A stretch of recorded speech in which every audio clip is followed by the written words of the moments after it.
Oh, hi there. It's Marcus, and welcome to TalkSober.com. Today, we're probably going to break a record as the longest book review in all of history. But I wanted to go through this book with you because I think it's very important to understand trauma and mental illness and PTSD and everything like that in the realm of addiction, because so much of this stuff is what I see people with addiction and alcoholism struggling with mostly. Now, this book we're going through today is called The Body Keeps the Score, Brain, Mind, and Body in the Healing of Trauma by Bessel van der Kolk, I think that's how you say it, MD. Right, and this book talks a lot about trauma, which is something that I went through, right? A lot of people are talking about alcoholics and alcohol is the only problem and that's the only deal and everything like that. But for a lot of people, it comes a lot deeper, or goes a lot deeper, I should say. And when you're facing trauma and looking at all the things that are going on in a person's life, oftentimes you hear people say that they don't feel comfortable in their own skin. They don't feel comfortable in their own body. And what we want to do is we want to talk about this, and we want to go through these things to help you, because the goal is to help you be an integrated person so you feel comfortable in your own skin, you don't have to drink anymore, and the negative thoughts and everything just start to dissipate. And we're going to go through that. So I want to take you through some of the things that he says in this book that go through and really helped and really spoke to me in terms of my trauma, because I didn't have it as bad as some people, but I had it worse than others. You know, I had a traumatic past, I had things go on, and a lot of things happen. I also had a brain injury when I was very young, which probably explains a lot. I don't know if it was a brain injury or head injury, but it was something that a lot of people said it probably affected the way that I thought and everything like that. And it was very difficult to go through. And I went to the depths of my alcohol and my depression and feeling unwanted, feeling uncomfortable in my own skin.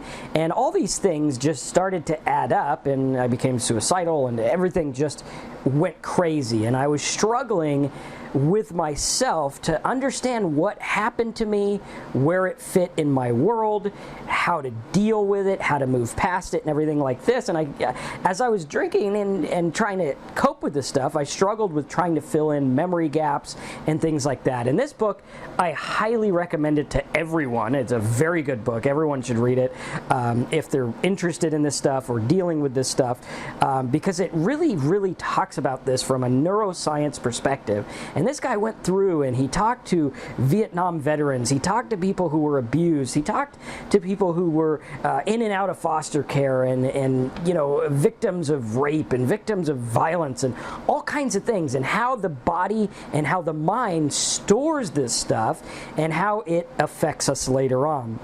Now, he goes on in page 18, he says they felt fully alive only when they were revisiting their traumatic past. Now, in this part, he was talking about these veterans who have dealt with lots of things, and this is not something that I'm perfectly familiar with because I don't know a lot of veterans who went through this stuff, but I know the trauma can be crazy, and I know that trauma is not something anyone wants to deal with, regardless of how you get it. And he was talking about how these veterans would go through their life and they were struggling with things and they were feeling just craziness, you know, they were like dead inside and suicidal and oftentimes very, very difficult to get along in daily life. But he noticed that when these people would go in a group and talk about their trauma amongst each other, they felt alive when they were revisiting that, right? So interesting point. We want to put that, you know, in a note card in our brain for later, because it's very important to look at that, okay? These people had trauma, and a lot of times, like alcohol, right? Alcohol and drugs, they go and meet in groups,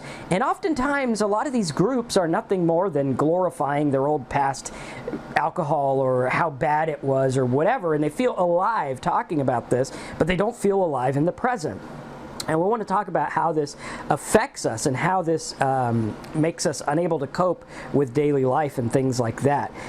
He goes on here, I don't remember which part I was putting the sticky on here. I have it, but I don't have anything underlined. Maybe it's under here. Okay, well, he goes on to talk about PTSD and things like that, and he says they may deflect attention from dealing with the underlying issues, right? A lot of times talking about our trauma and things like that is deflecting from what's actually going on in our minds and actually going on. He says, this is where it gets into the good part. He says, while the left half of the brain does the talking, the right half of the brain carries the muscle or the music of experience. It communicates through facial expressions and body language, and by making the sounds of love and sorrow, by singing and swearing and crying or dancing and mimicking. So he talks about the difference between the different halves of the brain and how they go through and how they work together. He says oftentimes these parts of your brain, they react automatically, right? So while we're going through life, we might say, well, what is wrong with me? What is the problem?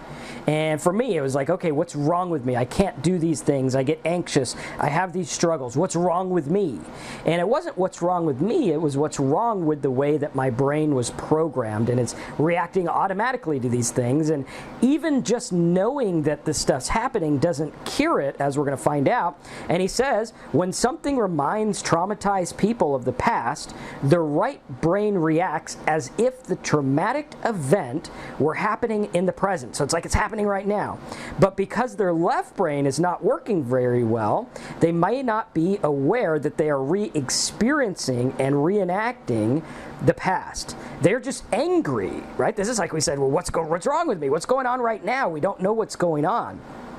They're furious, terrified, enraged, ashamed, or frozen. After the emotional storm passes, they may look for something or somebody to blame for it. They behave the way they did because you were 10 minutes late, or because you burned the potatoes, or because you never listened to me. Of course, most of us have done this from time to time, but when we cool down, we hopefully can admit our mistake. Trauma, however, interferes with this kind of awareness, and over time, our research demonstrated why. And he goes on to talk about the research he did, which is very good. And he says, let's see what else we have. The insidious effects of constantly elevated stress hormones, which often happens in traumatic trauma patients and things like that, include memory and attention problems, irritability, and sleep disorders. And he talks about how all this stuff goes on, and you might be able to cope or you might not be able to cope, and how the body continues to keep the score, right? Your body's keeping the score. It's really harnessing this stuff and keeping it in certain areas, and sometimes that leads to disease, disorder, pain, things like that. A lot of the stuff he looked at, with people that had dealt with car accidents, they had back pain, and no doctor could explain why. And he's like, okay, well, it's because your body is keeping the score. It's keeping the pain there. It's keeping it locked in time. And what trauma is memories trapped in time. They can't get out, and they're there because they're not being addressed. And he says, because the amygdala processes the information it receives from the thalamus faster than the frontal lobes do. So the frontal lobes are like where you sit there, okay, what do we think about this? And the other stuff is like automatically happening, and it's processing faster than the frontal lobes, your conscious, thought, and it decides whether incoming information is a threat to our survival even before we're consciously aware of the danger.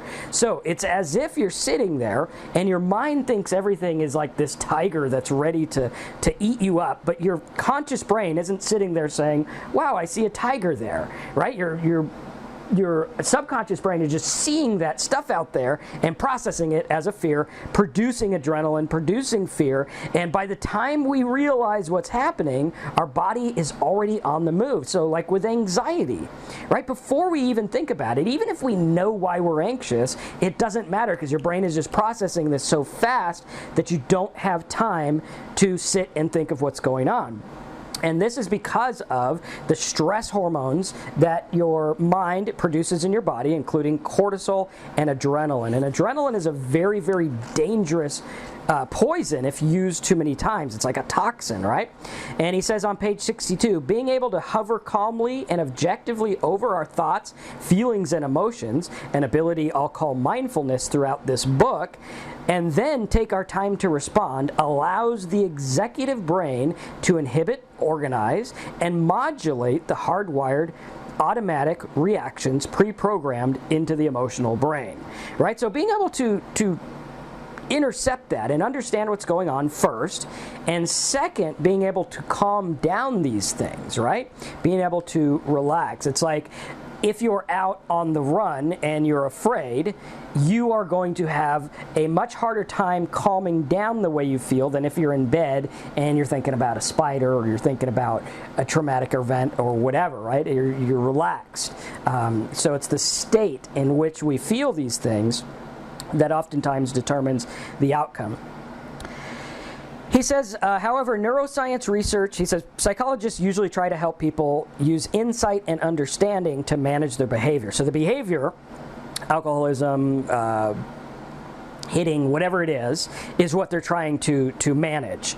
However, neuroscience research shows that very few psychological problems are the result of defects in understanding. This is extremely important because so many self-help books, so many things out there are focusing on, do you have a defective understanding? Are you depressed because you don't understand something? Are you anxious because you don't understand something? Is more knowledge going to help you?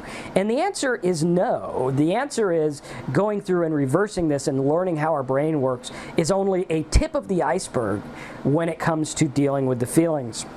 Oftentimes, it's a lot more because most of this originates in pressures from deeper regions in the brain that drive our perception and attention, right? It's almost as if you have been hijacked. Your brain has been hijacked by trauma and by anxiety and by these things that are causing you to not be able to function and live a normal life and integrate into your body and feel like you are whole and complete. Page 67, not being able to be fully alive in the present keeps them more firmly imprisoned in the past. Now, this is a theme he talks about, which is not being able to be fully alive in the now. I remember when I was starting to get sober and dealing with all these things, or trying to, I had a guy try to teach me mindfulness. And for me, it was a concept I just didn't get. I'm like, what, do you just sit there and not think about stuff? Well, what am I going to do? Sit there and not think about not thinking about not thinking about not thinking? And it was just crazy. And people like Eckhart Tolle would talk about stuff, and it's good stuff, but it drove me nuts because it didn't get at the core of what was going on, which was something deeper happening, right? I couldn't just sit there and relax because my brain was programmed to be on alert. And he says, in page 67, intense and barely controllable urges and emotions make people feel crazy. And I felt like I was going crazy, and the alcohol compounded it. And he says it makes them feel like they don't belong in the human race or to the human race, right? It feels like we don't belong. It's like, who am I? Where am I? What's wrong with me? And oftentimes we're putting the attention on ourselves because that's what we've been trained to do. And he says, as a result, shame becomes the dominant emotion, and hiding the truth, the central preoccupation. He goes on in page 69. I did say this was going to be the world's longest book review, but I hope you're getting a lot out of it, and I really want to go through this with you because so many people struggle with this and they don't know what to do. And he says on page 69, yes, you need to detect whether somebody is getting upset with you, but if your amygdala goes into overdrive, you may become chronically scared that people hate you, or you may feel like they're out to get you. Right? How often do you see people who feel like people hate them and they shrug it off? But the people that are traumatized are scared that everyone's like this. They're scared that they don't belong and that something bad's going to happen. And he says trauma is the ultimate experience of this will last forever. Visiting the past in therapy should be done while people are, biologically speaking, firmly rooted in the present. And there's this theme of not being in the present, not being able to live in the now because their memories are trapped in time, their trauma is trapped in time, and they're feeling all the feelings they felt and thinking all the things they thought rather than going through life on a day-to-day basis. And he says that therapy won't work as long as people getting pulled. Try that again. Therapy won't work as long as people keep being pulled back into the past. Right? Are you plagued by your past? I've read multiple books about getting past your past, dealing with these things. Nothing seemed to work. And he says on page 70, if they can't shut down naturally, meaning shut down, chill, mindful, whatever you want to call it. They may enlist drugs or alcohol to block out the world. And you look at so many people who struggle with addiction, and so many of them have trauma, PTSD, depression, checkered past, memories they can't get past. And he says, we must of all help our patients to live fully and securely in the present. Now, a lot of therapy and a lot of things, they don't talk about the real goal, right? They don't talk about, like, how are we going to know when we're better? How are we going to know? Is a bell going to go off? Are we just going to feel better? What's going to go on? And the goal here is defined on page 73. We must most of all help our patients to live fully and securely in the present. How can you live fully and securely in the present? In chapter 5, he talks about the history of how this stuff came to be, the history of how it works, and he says, the standard medical focus on trying to discover the right drug to treat a particular disorder tends to distract us from grappling with how our problems interfere with our functioning as members of a tribe. So, here we have this idea, and medicine has gone on, and psychiatry has gone on to a chemical-based model. Okay, you got anxiety, let's chemically shut it down, right? And that's why they call alcohol self-medicating, right? You're using your own medicine because you're not a PhD or whatever, and alcohol is hardly a medicine, it's more of a poison, but you're using this to treat the symptom rather than like focusing on being a member of the human race and understanding the human condition and understanding what's really going on and dealing with the underlying issues. He says in page number 91 that understanding the source of the impulse made no difference in helping her control it. So here's this lady dealing with all of these things and all these impulses and all this stuff, and understanding it, right? This revelation of boom, here's where it came from, didn't do jack shit to help her with it. So all those people telling you that the root is just understanding where it came from and getting in touch with that is really not what's going on here. It's deeper. And PTSD, people with PTSD often have trouble putting the picture together. They're not able to put this whole picture together, right? And they're having these things go on. And he says sometimes we use our minds not to discover facts, but to hide them. And sometimes our mind hides facts for fear of what's going to happen or protecting ourselves or whatever. And that's where this comes from, right? Your mind is trying to protect itself because that's what it learned, right? They learn to hide from themselves. Traumatized people chronically feel unsafe inside their own bodies, right? They don't feel safe. They develop a sense of fear, a fear of fear itself, and panic. Self-regulation depends on having a friendly relationship with your body, and most of us don't have that. And he says without it, you have to rely on external regulation from medication and drugs like alcohol, constant reassurance, or compulsive compliance with the wishes of others. This is seen in people who are known as what's called codependent. He says on page 110, they could imagine, where'd we go?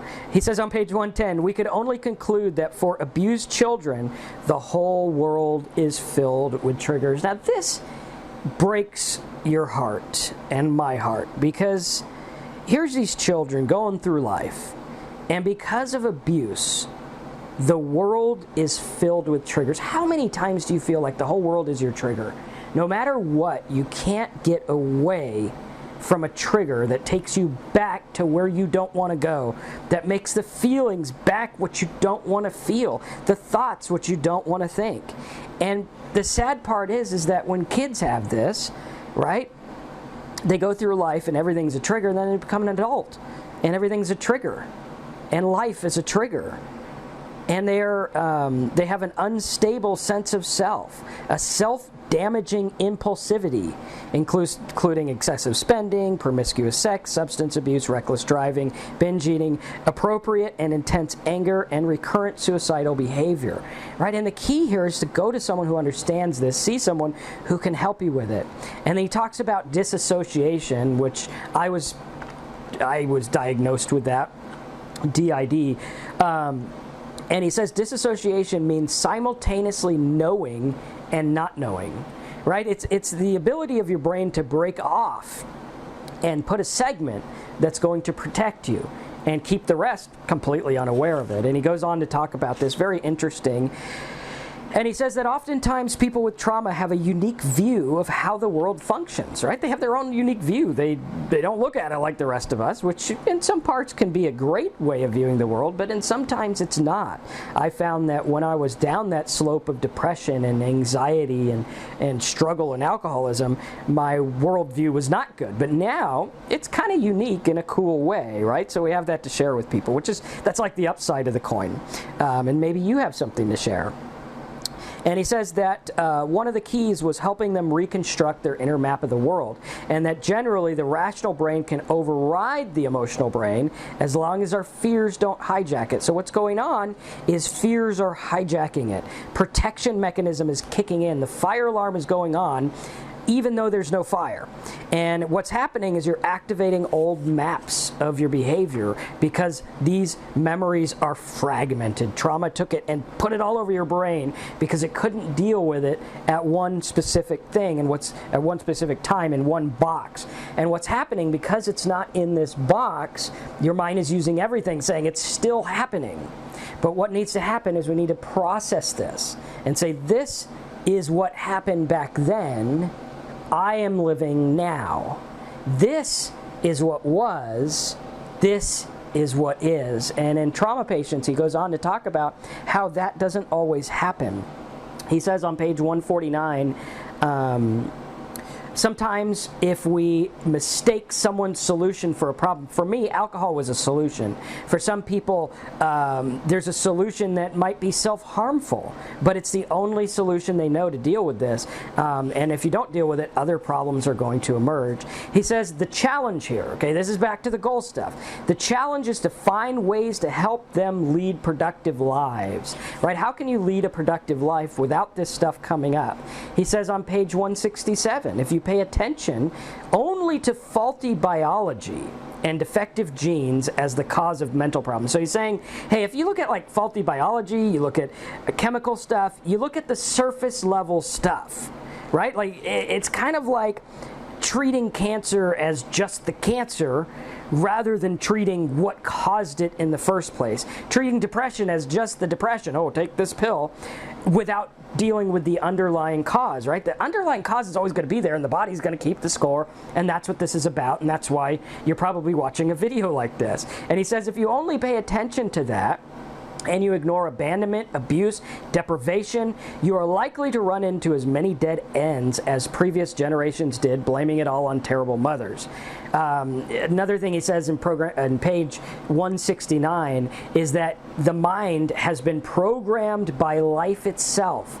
Life has programmed you to be the way you are. Forgive yourself. Say, you know what?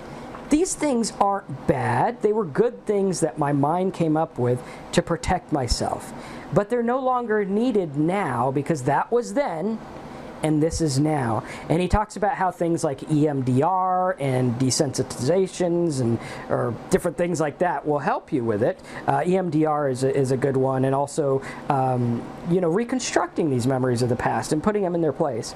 He also says that culture shapes the expression of traumatic stress. Right, our traumatic stress is formed by culture as well. He says in page 193, this talks about dealing with the memories, as long as a memory is inaccessible, right? A lot of times the disassociation splits that memory off and says, here it is here, and we're not going to think about it, but in our brain, we're going to be afraid of all the stuff as if we're thinking about it. And that's what happens here. And as long as the memory is inaccessible, so as long as you can't get to it, the mind is unable to change it, right? And memory is such an interesting thing because oftentimes it's not concrete. And it changes. And when you recall something, it's not exactly how it was, and it's always your perception of how it was. This is not to negate or say something doesn't mean what it means or wasn't what it was. It's just to say that sometimes our memory is not always the solid thing. And he says, but as soon as a story starts being told, particularly if it's told repeatedly, it changes. The act of telling itself changes the tale. He goes on to say, in page 200, but I no longer think that I need to know everything in order to understand what happened. This is something that I dealt with so difficult. I thought that in my trauma, I had to know every second of every detail of everything that went on in order to understand what happened. And it was very difficult because sometimes those memories are gone and distorted, and the people who did them may not be accessible anymore or around anymore. And here I am left with the pieces, and I'm trying to put them together, which is pretty much making me insane. And sometimes we don't need to do that. Sometimes knowing every little minute detail is not the process of healing. Sometimes the process of healing is just putting it in a box, putting it as the past, saying this is something that was, this is what is now. And he says, however, trauma is much more than a story about something that happened long ago, right? It's much more than that. Understanding why you feel a certain way does not change how you feel.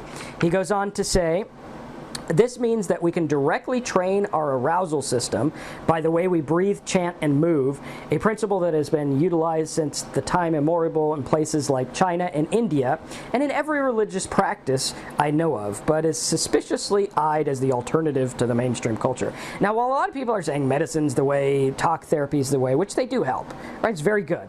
But he's saying that learning how to breathe calmly and remaining in a state of relative physical relaxation, even while accessing painful and horrifying memories is an essential tool for recovery. So we're going to put that in, and we're going to say, okay, learning how to deal with this stuff in a safe environment, knowing that there's no threat there, being able to feel what I need to feel, think what I need to think, and have what I need to have in accessing this is what's going to help.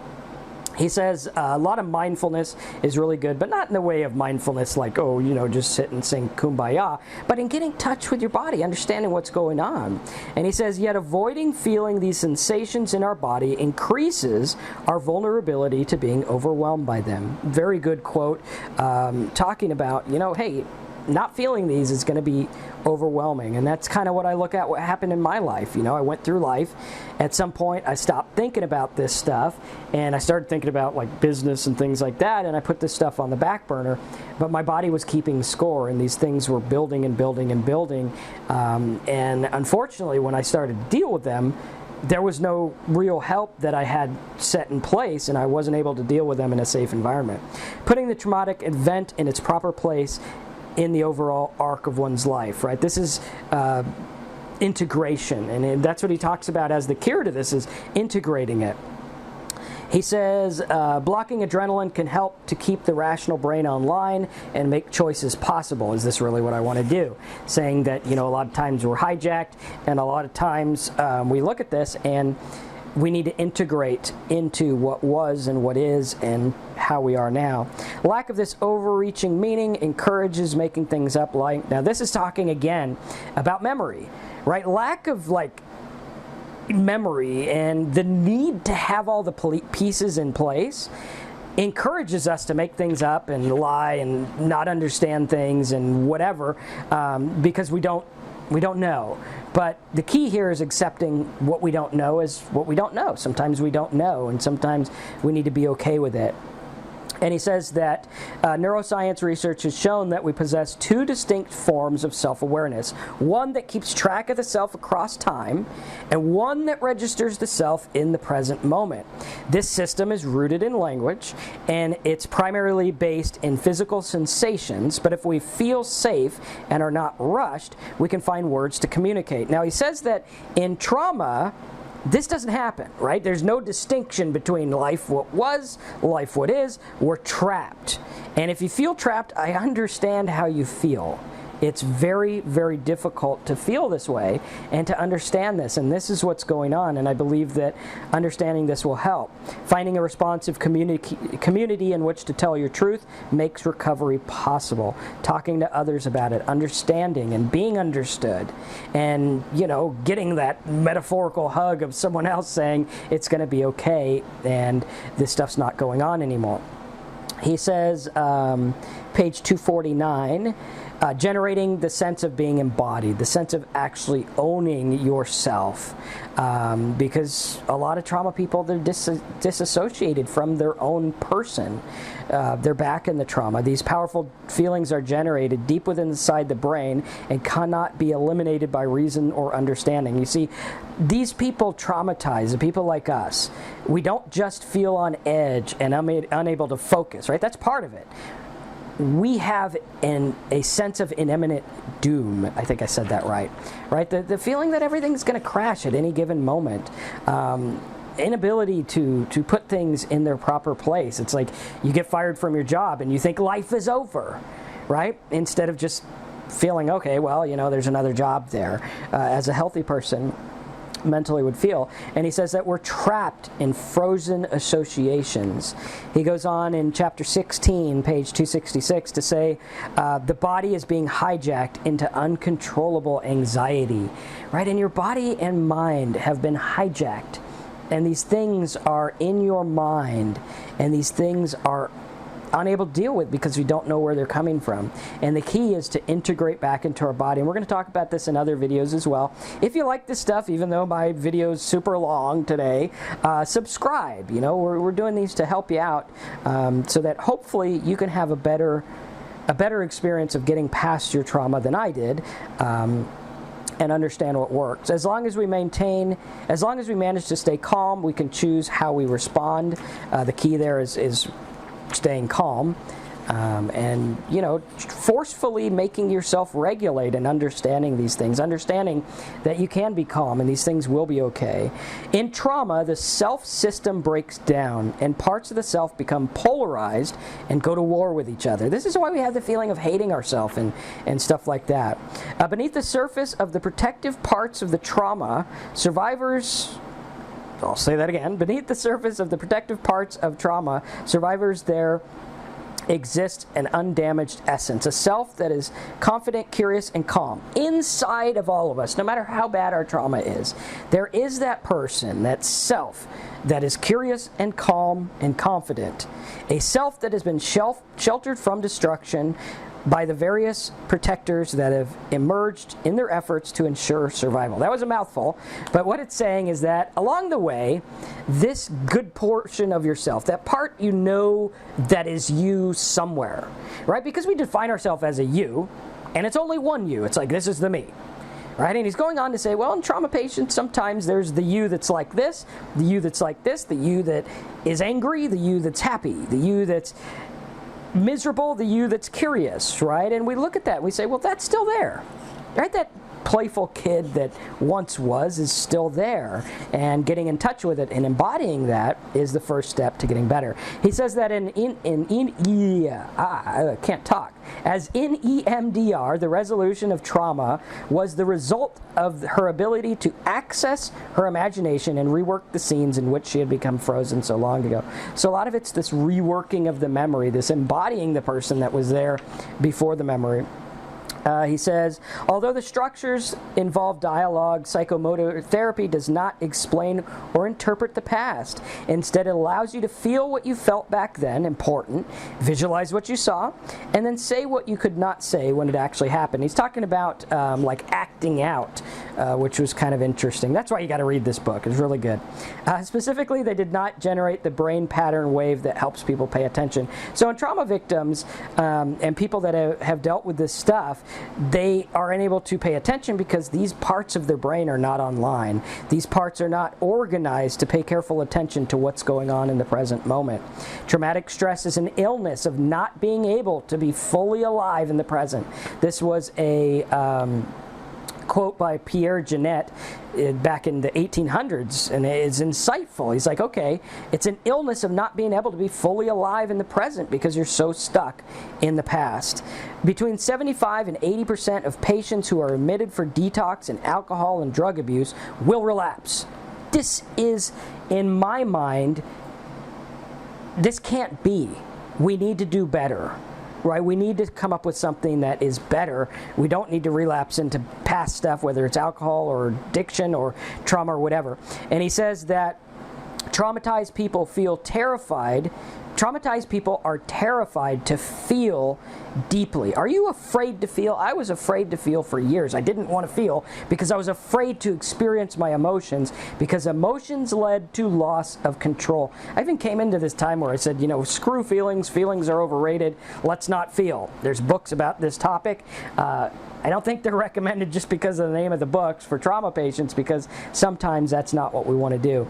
And he says on page 353, as the ACE CTE study has shown child abuse and neglect is the single most preventable cause of mental illness, the single most common cause of drug and alcohol abuse, and a significant contributor to leading cause of death with stuff as diabetes, heart disease, cancer, stroke, and suicide.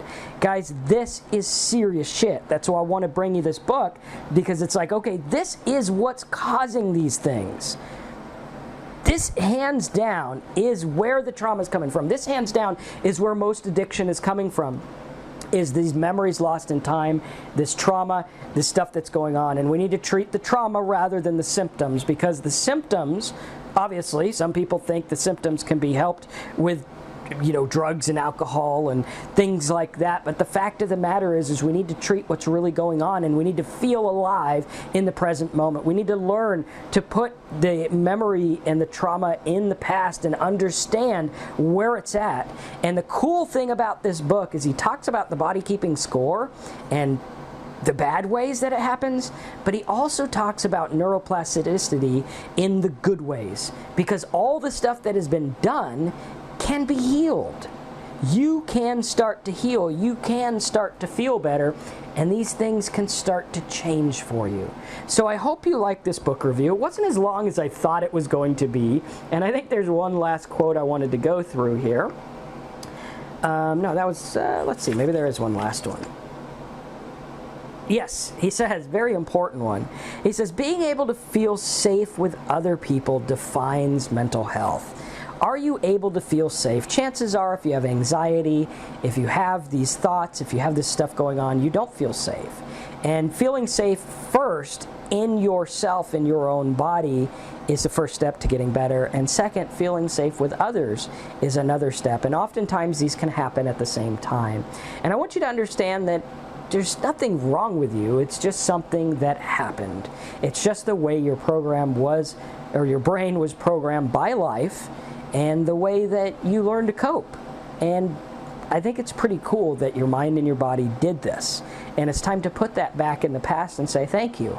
Thanks for that. I don't need some of that stuff here, but I can start to heal and I can start to get better. So I hope this helped you.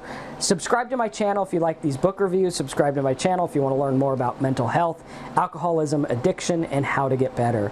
Thanks again for watching. I am Marcus from TalkSober.com.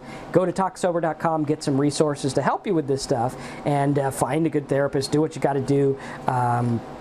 Seek out EMDR or whatever it is, or just keep watching these videos if that's all you can do, because we're going to help you out with this stuff. So thanks again for watching. Here's to getting better. I really hope you get this book and enjoy it. It was like 15 bucks, $18 in US, usually cheaper than that. But it's well worth it. Go through it, read each page, devour it, understand it, and welcome to the road to recovery. Thanks again for watching. I have your best interest at heart. If you have any questions or comments, post them below. Make sure you subscribe, and I'll see you in the next video.